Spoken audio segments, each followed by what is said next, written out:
Roman de Kermadec rend hommage à sa mère Kate Barry en faisant publier son travail dans un recueil intitulé My Own Space. Il a mis du temps, il faut le dire, à être en paix avec la situation. Il est apparu, très triste, auprès de tous les membres de la famille le 24 juillet dernier aux obsèques de Jane Birkin, en l'église Saint-Roch de Paris. Et pour cause. Roman de Kermadec est le petit-fils de la chanteuse. Fils de la photographe Kate Barry, il mène sa barque dans l'ombre, où il opère en tant que machiniste de cinéma. Mais à l'occasion de la sortie du livre de sa maman, intitulé My Own Space, qui est paru aux éditions de La Martinière, il a accepté de sortir du silence.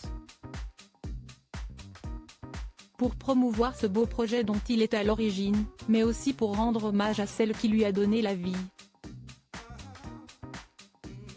Roman de Kermadec est désormais détenteur du travail artistique de sa mère. Il a hérité de ses photos, bien qu'elle ait longtemps été stockée dans la cave de sa grand-mère Jane Birkin, à Paris et dans sa maison en Bretagne. Il a fini par les ressortir des cartons pour les biens du livre My Own Space. Mais peut-être cette épreuve était-elle trop compliquée jusqu'à présent. Kate Barry est morte en 2013 après avoir chuté de la fenêtre de son appartement, situé au 4e étage, dans le 16 arrondissement de Paris. La cause de sa chute n'a jamais été déterminée et Jane Birkin comme Charlotte Gainsbourg ont toujours favorisé la thèse de l'accident. Par Roman de Kermadec. Une mort accidentelle? Pour moi, non, explique-t-il aujourd'hui dans les pages du magazine Paris Match. Le jour de sa mort, Kate Barry devait dîner avec son nouveau compagnon, Uri. En lieu et place, elle a laissé Roman de Kermadec orphelin, quelle que soit la raison de ce terrible accident. Roman de Kermadec n'avait, fatalement, pas bien vécu cette période. Je suis allé vivre chez ma grand-mère et j'ai sombré, se souvient-il. Je me suis assommé d'alcool, c'était tellement violent de voir mon univers s'effondrer, d'être orphelin à 25 ans, sans comprendre vraiment pourquoi. J'étais en colère contre elle, contre le monde entier et, en même temps, si triste. Et si est ce que je ressens encore aujourd'hui vis-à-vis de sa mort. Ce n'était pas la première fois qu'il faisait face aux démons de la boisson et des drogues, puisqu'il enchaînait les excès, déjà, à l'âge de 18 ou 19 ans. Si est à cette époque, en tout cas, que sa mère l'avait envoyé au Canada pour une première cure.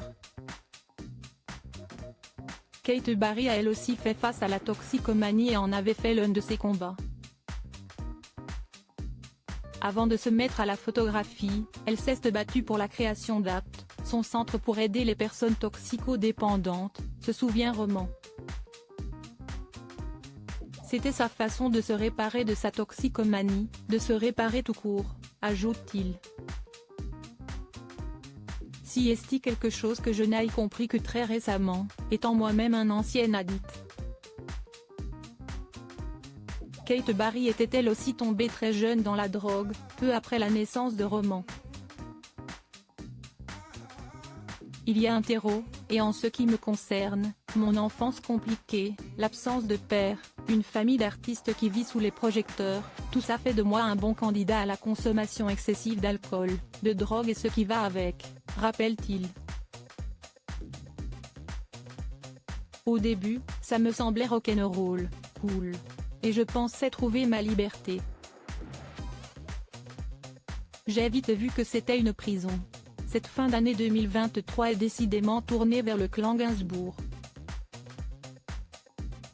Outre la sortie du livre hommage de Kate Barry, Charlotte Gainsbourg a finalement ouvert les portes de l'hôtel particulier de son célèbre père. Une véritable maison-musée, située au 5 bis de la rue de Verneuil, qui rencontre un succès fou auprès des visiteurs. Retrouvez l'interview de Roman de Kermadec dans le magazine Paris Match.